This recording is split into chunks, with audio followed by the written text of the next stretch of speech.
Güzel ceyran olsan, düzlere kaçacak olsan. Sen bir güzel ceyran olsan, düzlere kaçacak olsan. Ben bir mahir uçu olup bana sen yollarsan neylersen. Ben bir mahir uçu olup bana sen yollarsan neylersen. Sen bir mahir okçu olsan, beni yollayacak olsan. Sen bir mahir okçu olsan, beni yollayacak olsan. Ben bir kızıl halva olup bana sandığa gitsem neylersen. Ben bir kızıl halva olup bana sandığa gitsem neylersen.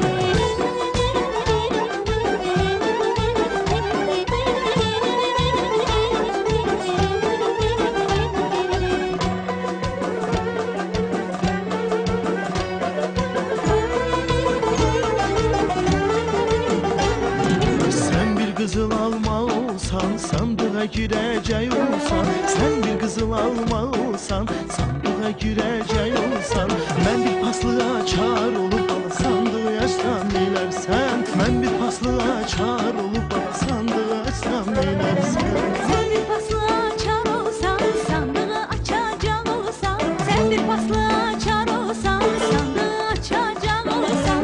Ben bezekli gelin olup bana sandığından çıksam neylersen. Ben bezekli gelin olup bana sandığından çıksam neylersen.